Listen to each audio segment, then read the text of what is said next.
To hello, my friends. Welcome to my show today. I am having a conversation with someone who you know. Now we're going to be discussing some very important, relevant issues that are relevant, even as relevant as this week. So, welcome, Stefan.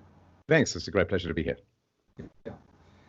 A few months ago, we talked about unpersoning. I'll never forget that. And it was one of those points in our conversation where you said unpersoning is the precursor of murder.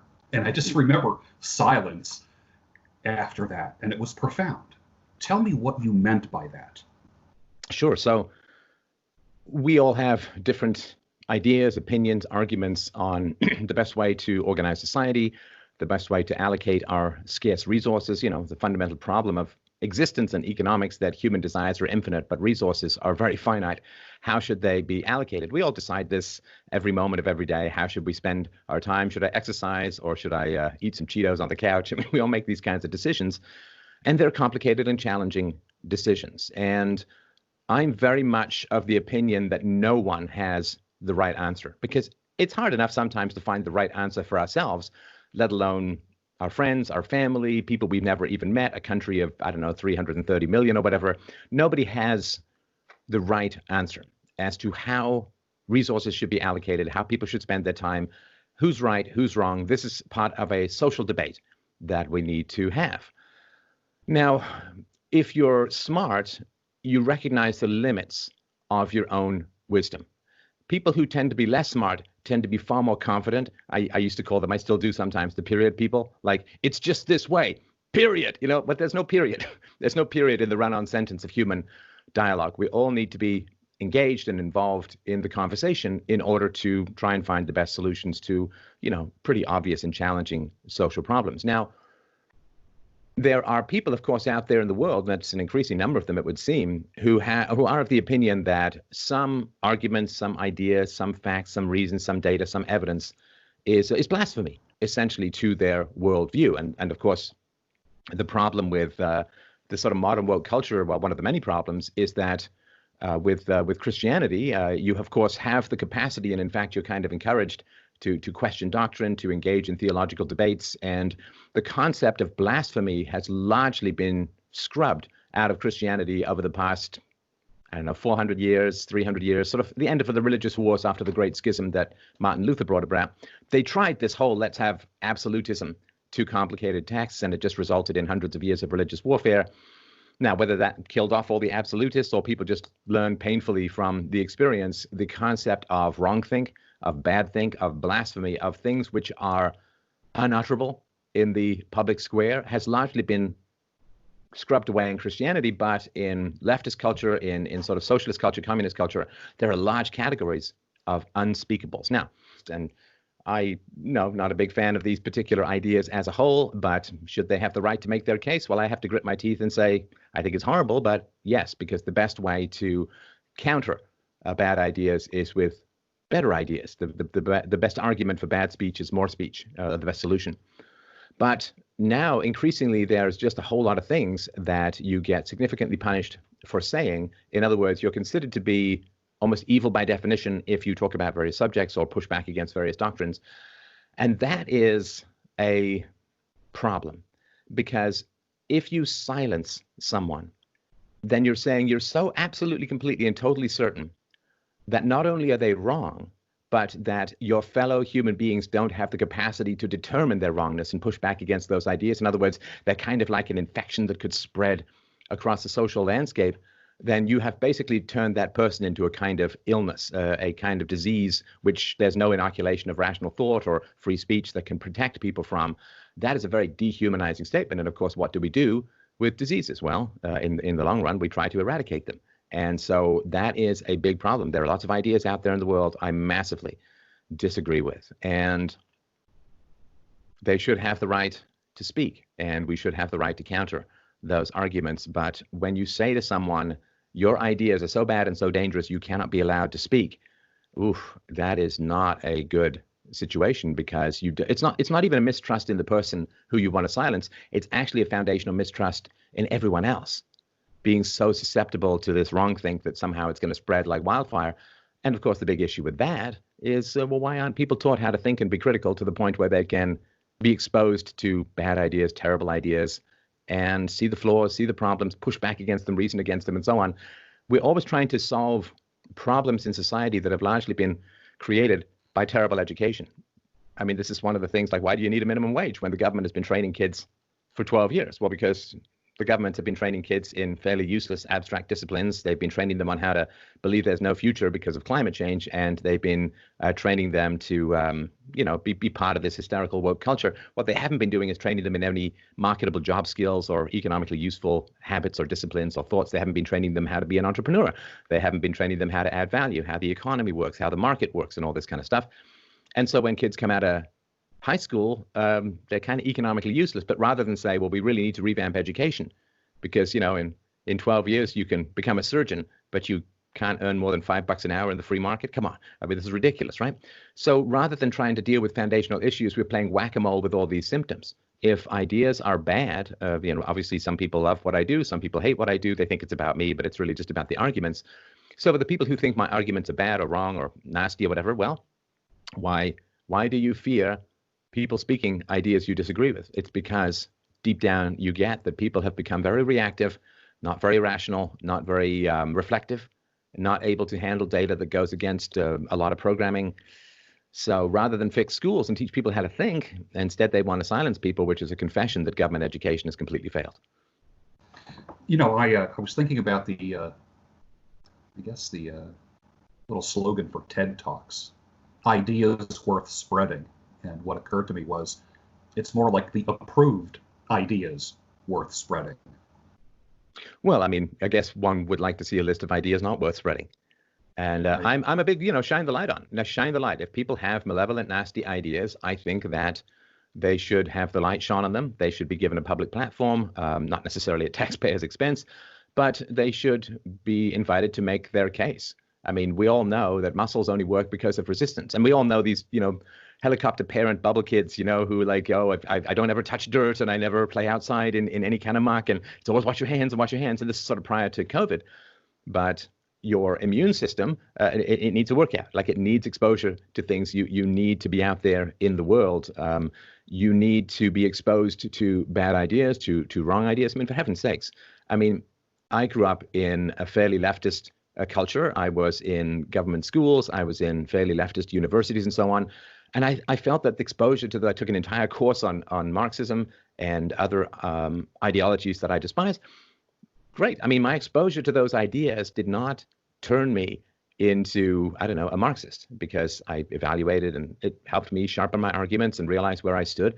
That kind of resistance is essential.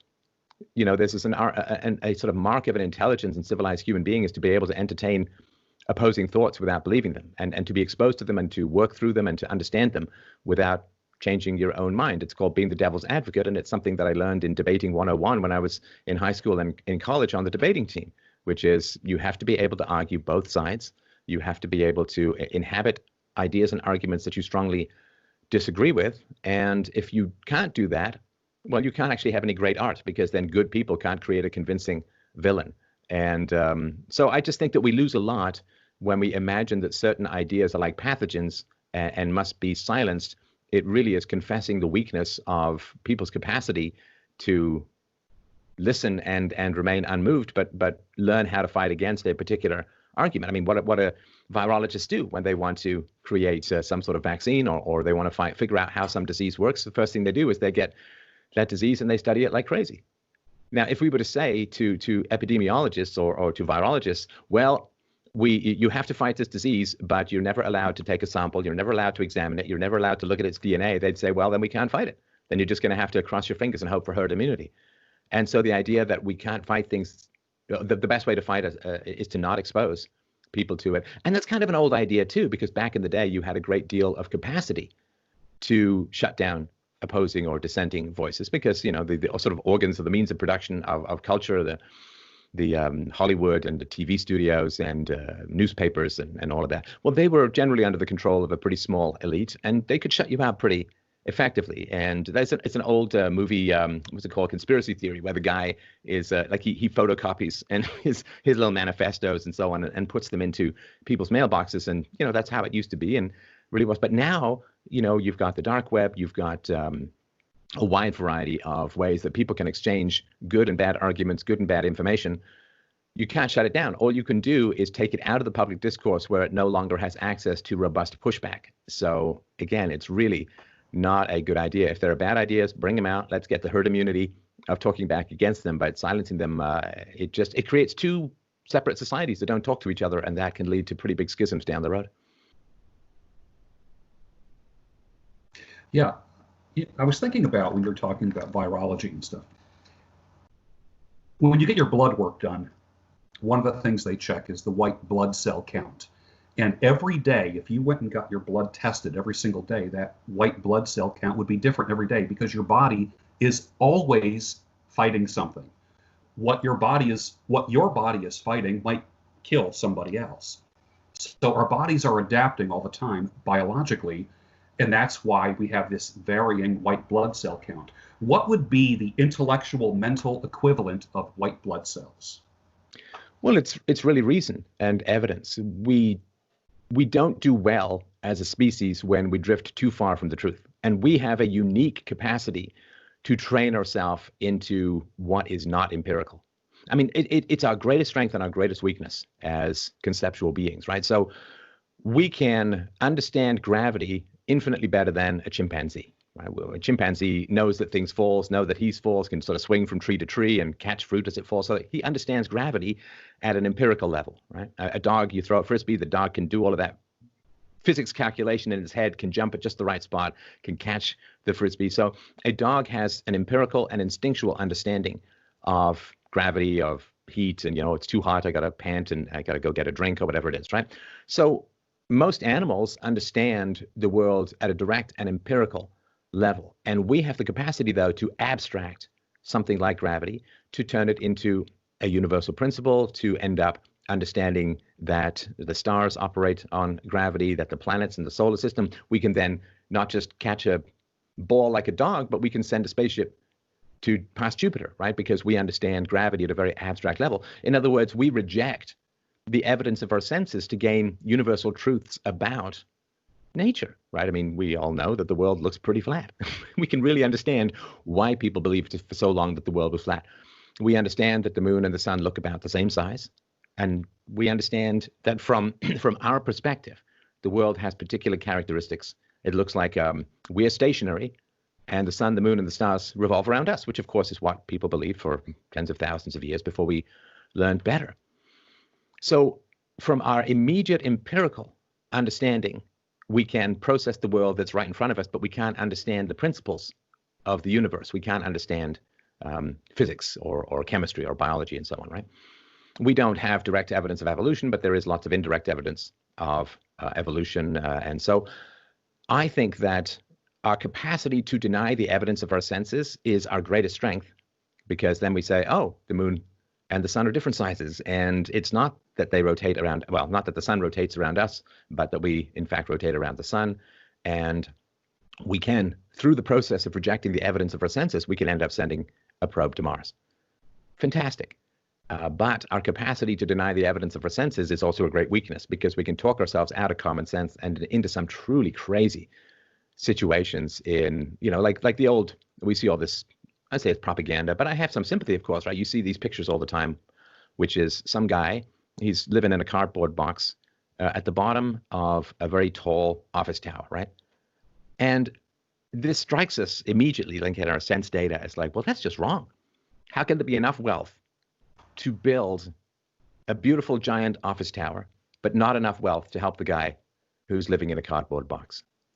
And that aspect of things where it hits us, then we come up with all of these concepts like, oh, well, there's so much wealth in the office tower. Let's just take a little bit of wealth from the office tower. We'll give it to the guy in the cardboard box. It's not like the guys in the office tower are going to lose 5% of their income and throw themselves off a bridge or anything. But we just, shave a little up here and give a little down here. And boy, that's going to be fantastic. And that's us working with our sense data. That's what working with the immediate.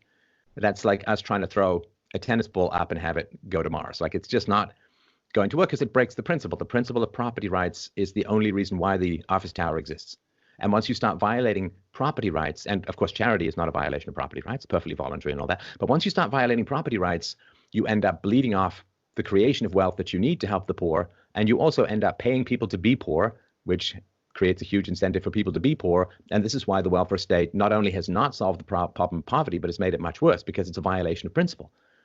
And so our capacity to reject immediate sense data is really, really cool. And gives us, that's why we're able to have this conversation without being in the same room, all the technology that's flowing the bits and bytes back and forth and so on.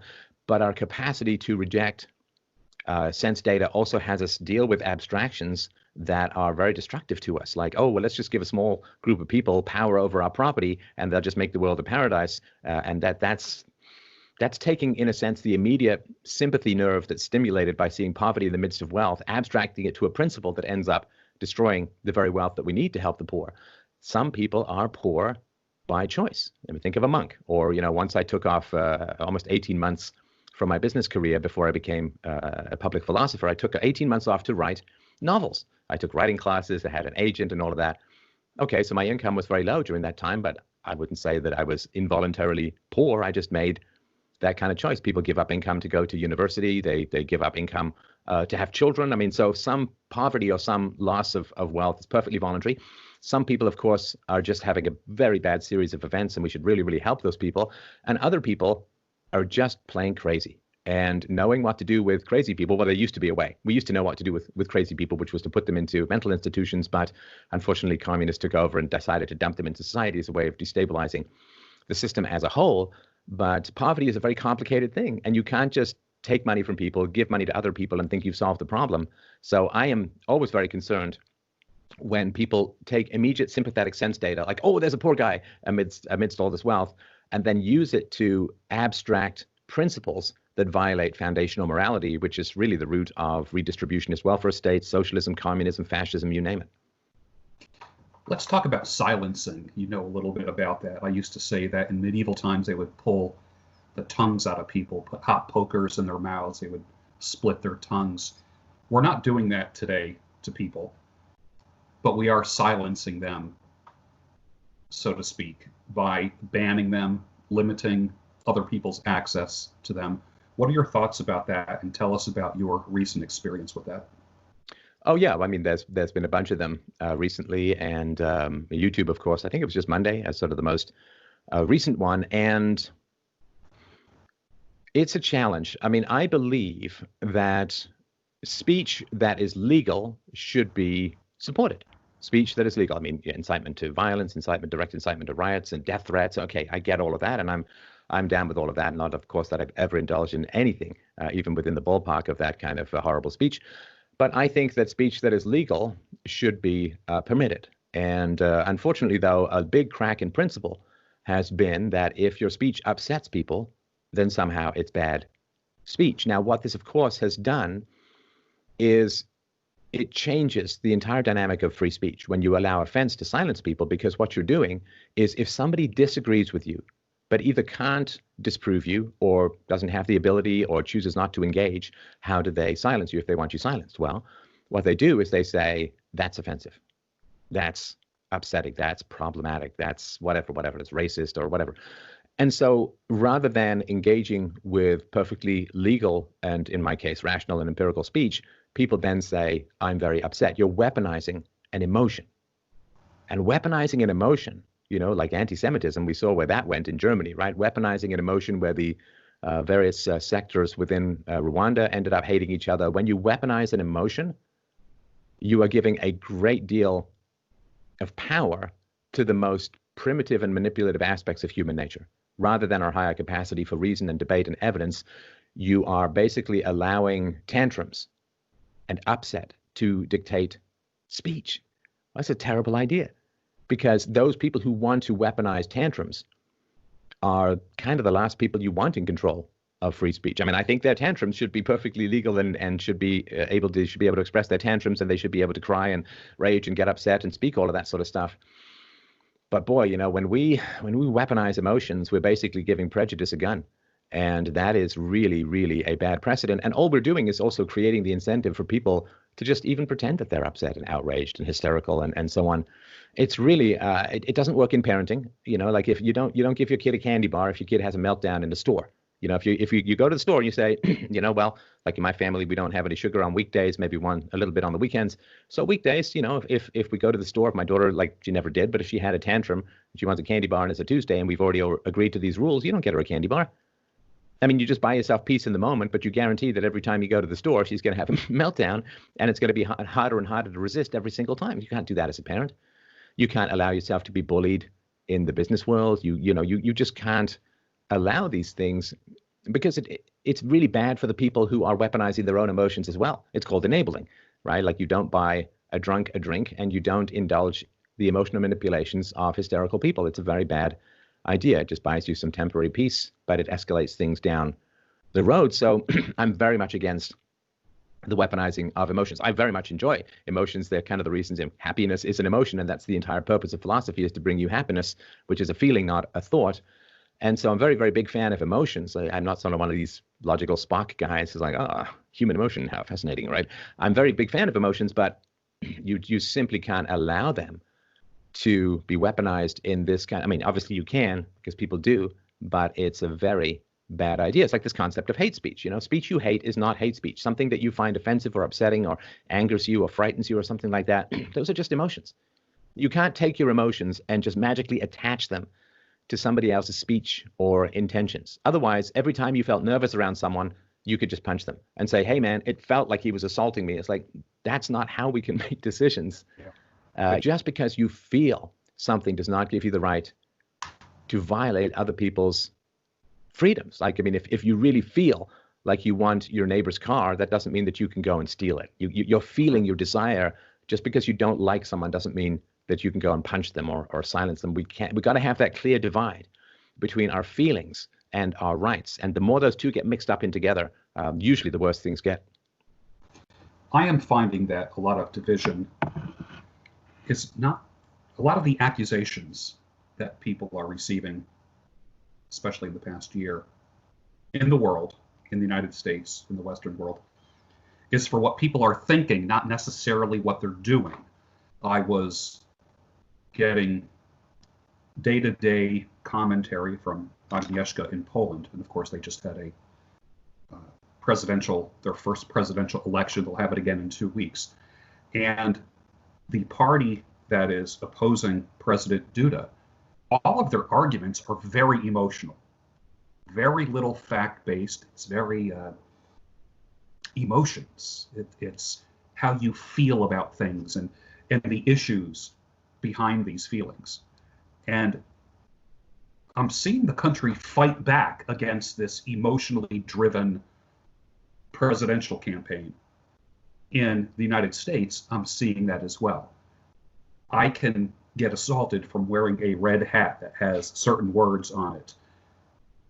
Just for wearing that. It doesn't matter if I'm 85 years old. I can be assaulted just for speaking my mind about something. Not really doing anything. I'm not hurting anybody, but literally be assaulted for my thoughts. Talk to me about thought crimes. Well, when we are exposed to negative stimuli, we have a challenge. And part of maturity is knowing how to manage your negative stimuli. So somebody sees a MAGA hat and maybe they have some very strong negative emotional response. Well, what separates us from the animals is that we have the capacity to override our emotional responses and say, well, I find that bad. And, maybe you can go up and have a debate. And if the person wants to engage in a debate with you, you can do that. But the problem is when the stimulus response gets too shortened, and all of civilization is about trying to put a block in between stimulus and response to make us more than Pavlov's drooling dogs when the bell rings, right? That's what humanity is. That's what philosophy aims to do, is to put an intervention in between stimulus and response. I mean, we understand, like if you're sitting there at an outdoor cafe, which I guess are kind of opening up now, you're having a nice slice of pizza and then a seagull comes and takes part of your pizza and flies off. Well, okay, we don't sit there and say, oh man, that seagull certainly violated property rights, stole my pizza, I'm going to take it to Gull Court or something like that, because we understand that the seagull has a stimulus response, right? It sees the pizza, it's hungry, it comes and takes the pizza. And I think that we don't want to be bird-brained, so to speak, right? I mean, we have to have something that intervenes. But biologically, you only have about a quarter of a second to intervene between stimulus and response. And of course, a lot of parenting is helping your children extend their window of thoughts and ideas to include the consequences of what it is that they're doing. You know, the conversation we all have with our kids about sugar and vegetables and all that kind of stuff, right? Yes, it feels good on the tongue, but it's bad for the body. The other one doesn't taste as good on the tongue, but it's good for the body. And your body wants you to eat vegetables, but your tongue wants you to eat sugar. And like just understanding, you know, teeth and obesity and diabetes, you know, just understanding that sugar is not really food, right? It's not really food. So trying to find a way to intervene between stimulus and response, which is where civilization is, where humanity is, where maturity is, where responsibility is, where morality is. I mean, if everything we wanted to eat was perfectly good for us, we wouldn't need the science of nutrition, right? If all we wanted to do was, you know, stretch and exercise and all that, we wouldn't need personal trainers or anything like that. Our bodies, this is an old Christian reality as well, our bodies and our lusts, they lead us astray. And Christianity with, you know, what would Jesus do and think of the Bible and the Ten Commandments is a way of attempting to, and I think quite successfully, attempting to intervene between stimulus and response. And what's the converse, like the censors and so on, what they're trying to do is to say to people that your response should never be questioned. That your response is, you know, self-righteous. You know, what Michelle Obama said to students, I think it was students the other day, you can never be too angry. But that's the exact opposite of philosophy. Of course you can be too angry. Of course you can be too angry. Saying you can never be too angry is saying that no rational thought should ever intervene between your rage and your actions. And that turns people into, I think, kind of dangerous machines out there in the world. So trying to, you know, that quarter second intervention, that's what civilization is all about. Oh, I really hate what that guy's saying, but hey, man, if I take away his right of speech, then I've broken the principle. They can come for my right of speech next and all that kind of stuff. If I break property rights because I'm sentimental about the guy in the cardboard box, well, not only are there really bad practical considerations down the road, but now you're paying people to be poor and you have to appoint a whole political class with the power to move trillions of dollars around at the point of a gun. Now, that's not going to work out very well because people can't handle power. Human beings cannot handle power. Power corrupts. And yet everybody wants to run to the government and have them solve all of these social problems, forgetting Lord Acton's basic maxim, right?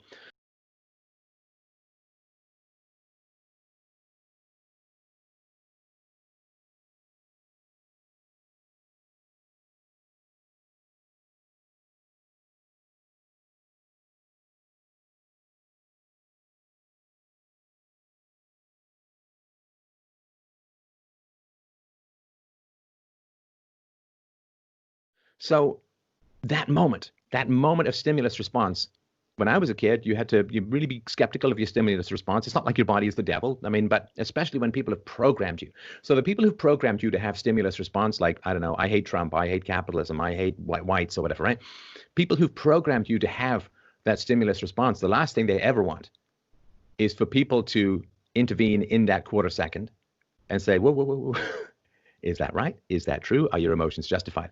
So when you program people, then you absolutely want to keep people away who might intervene in the stimulus response that helps serve your need for power. And that, you know, a lot of the hostility is focused and directed at the people who are trying to jump into that canyon of a quarter second and say, whoa, let's reason this out a little. Let's think this out a little. Because, you know, something that I grew up with understanding, which seems to be kind of forgotten these days, you know, like lynch mobs are kind of bad, right? Because lynch mobs, they're like certain that someone is guilty and they go string them up and you don't know if they're right. You don't know if there was a mistaken identity. I mean, maybe they're right, but the problem is that they're still wrong because they've unleashed the mob. And all of civilization, you know, court systems, free speech, property rights, all of these are designed to try and intervene into that quarter second stimulus and response. And there are other people who are just trying to remove that quarter second and just like jam these two things together, stimulus response.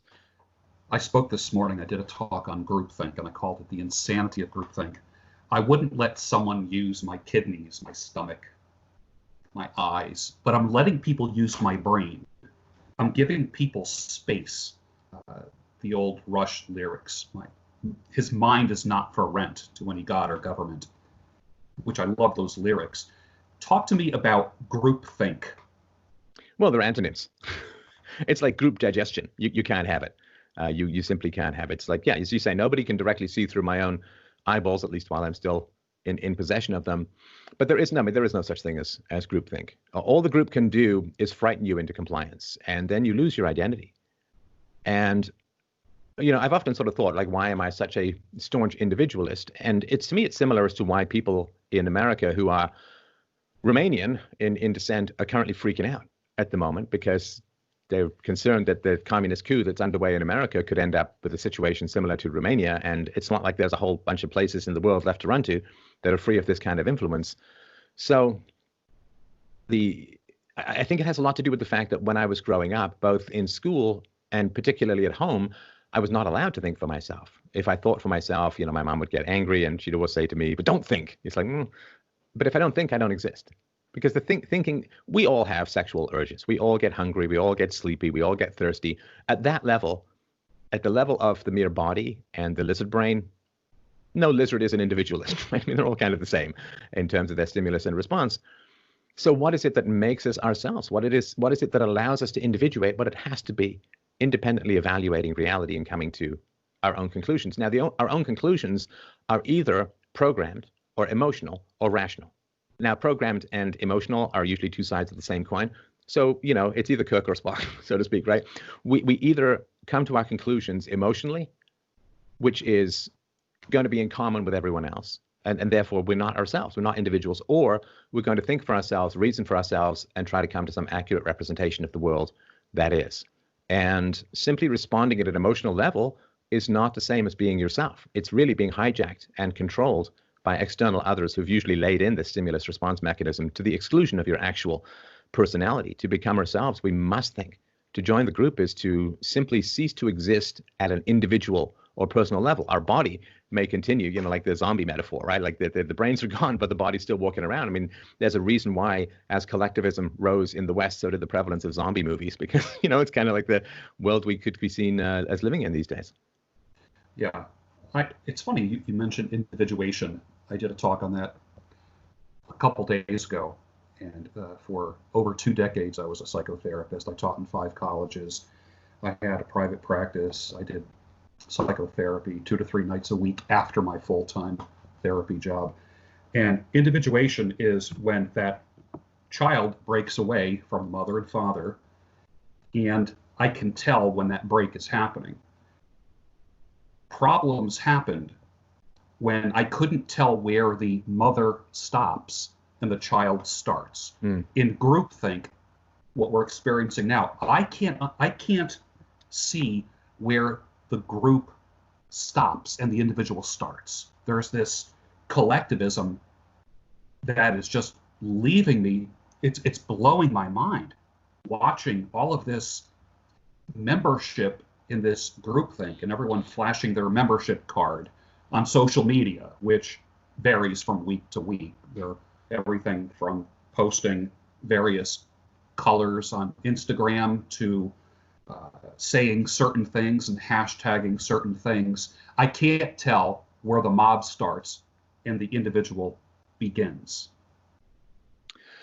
Well, I've had sort of the same experience when I chat with people. I'm not a therapist, of course, but when I chat with people about personal issues in my call-in show, if they have, say, an abusive parent, and I start to sort of point out some of the abusive natures of the parent, immediately there's this defense that leaps to mind. And my statement is usually like, I'd really like to talk to you and not your mother, right? Because it's the internalized alter ego that is doing the defense and intervening between, like, the stimulus response thing, right? I mean, a mother feels attacked, internal mother reacts and then pushes back. And I want to kind of get around that and talk to the person on the other side. And yeah, I mean, fear breeds conformity. This is why there's so much fear mongering in the West at the moment. I mean, the fear mongering of everyone's a racist, the fear mongering of institutionalized racism and sexism and misogyny, the fear mongering of the environmental catastrophes that are always imminent. I was saying to my daughter the other day that when I was a kid growing up in the 70s, we were all robustly assured by the scientific powers that be that not only was there going to be a global winter, but the world was going to run out of food and oil by 1980. A mass starvation, particularly in the cities, was going to result. Now, of course, if you've been tracking the average waistline of the average American, I think food shortages is not exactly where the problem is. It is really excess food that is the issue. And so this constant fear mongering, when we are afraid, we tend to turn to the group, of course, right? Because fear in our evolution usually meant proximity of predation or war. And, if you're encircled by lions, you kind of need your tribe to help fight them off. And if there's a war and you go into it alone, you're going to lose and die. And so the reason why they're constantly bombarding with all this fear porn, they call it, right? Constantly bombarding with all this fear is that what that does is it activates your amygdala, like your fight or flight mechanism gets kicked into high gear. And then nobody mulls over abstract philosophical questions when being chased by a bear. What do? They call out for help. And the willingness to subjugate individual identity to group approval is foundational to our evolution, because we either couldn't survive directly on our own, or even if we survived on our own, we wouldn't reproduce if ostracized by the tribe. And so not only for personal, but also for sexual, as we've talked about, for sexual survival, we are programmed, particularly in times of danger, to subsume our individual identity and in order to gain the protection of the tribe. And so when you continually propagandize children, and particularly young adults, with all of this end of the world scenario, you keep them in a constant state of agitation, which means they're much more susceptible then to joining the tribe, because they feel like, oh, without collective action, we can't save the planet from global warming. We can't fight institutionalized racism, sexism, or whatever is going on. And this constant sense of threat is really, really dangerous. And that's why the people who push back against these kinds of threats, I've been skeptical. I mean, I accept, okay, CO2 is plant food and it does raise the temperature. I get all of that. But, the idea that you need some massive government program to deal with these kinds of things is not the case. So when people try and intervene in this fear porn, and they try to, again, put themselves into that quarter-second reaction response, stimulus response situation, if women feel like, oh man, there's this hideous patriarch out there that only pays me 67 cents on the dollar and, hates me and wants to control me and wants to put me in some Margaret Atwood novel and so on. Well, that creates a sense of fear and panic and anxiety and hostility towards men that, by the way, completely lowers the birth rate. But also when people come along and say, well, statistically, women choose lower paying occupations and they do take time off to have kids. And, you go through the whole, we know this one inside and out, the whole litany of, the world may be a lot more fair than you think it is. That's always a bit of a challenge, right? But those of us who try to intervene into the fear porn and widen the gap between stimulus and response, which is the only place where civilized discourse and individuality can occur, well, we are enormously attacked for that, because, as the old saying from Shakespeare goes, come not between the beast and its prey. And the prey is the amygdala, and the beast is endless fear propaganda. And those of us who try to stand between the beast and its prey, we become the prey for the time being, and recognizing that that's kind of the price of pushing back against propaganda. It takes a bit of getting used to, but it seems to be pretty consistent. I grew up in an era where we read On the Beach, Andromeda Strain. There in the James Bond movies, there was always a crazy doctor. I know even Mike Myers created a parody with Dr. Evil. There's always someone with their finger on the button that's going to destroy the world. And there's this nihilistic kind of thing going on. I was from the generation that went to the basement of the school and ducked down along the hallway in the basement, because you never know when Russia was going to attack. And that probably ended for me around 1968, 69, but I grew up doing that through my elementary years. The first time you and I spoke, I talked about people that were saying, I would never want to bring a child into this world, and you and I developed that. And I asked you to look into the camera and speak to the audience about that.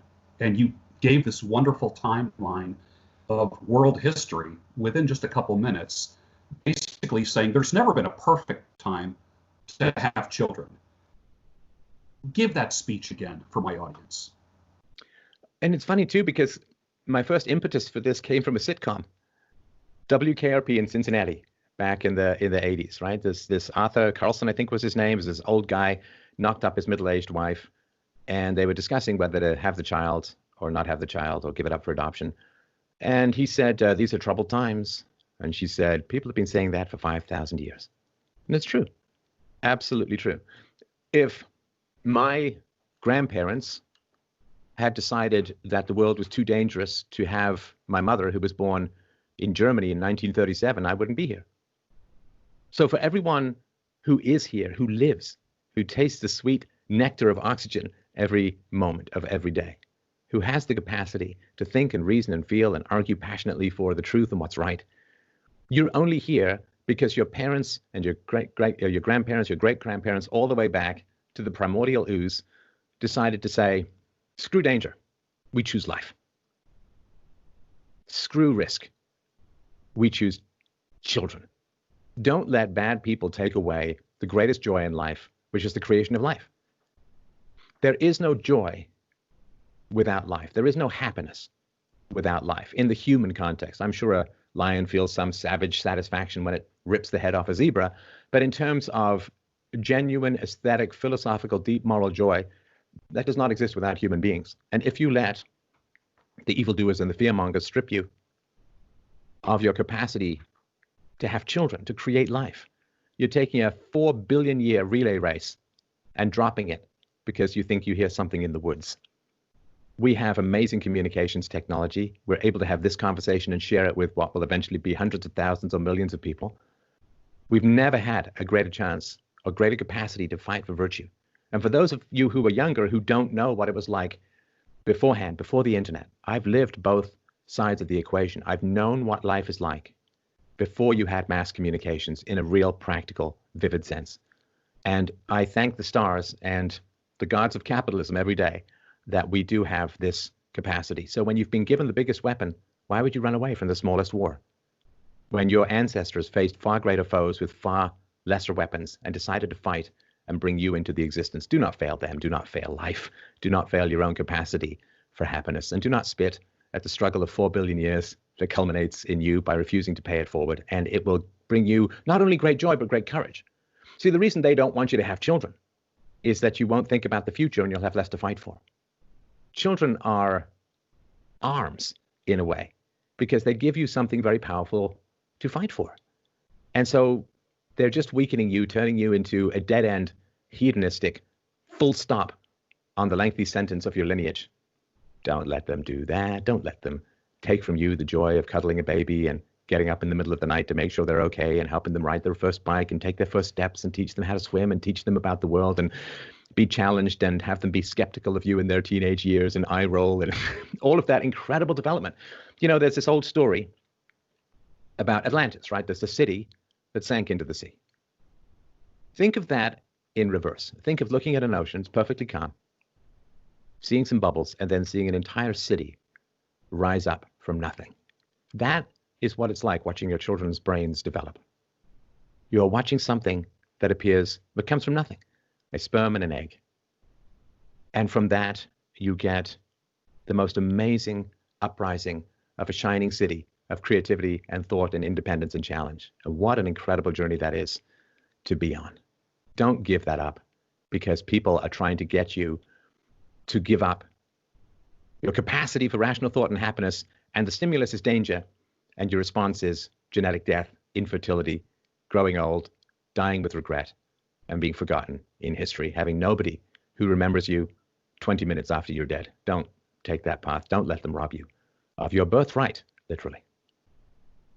Well, today certainly was a crossroads of hope, positivity, and optimism converging with sanity, clarity, and reason. I like to say that. So thank you for joining me today. And I know my audience will enjoy your message. Any last words? No,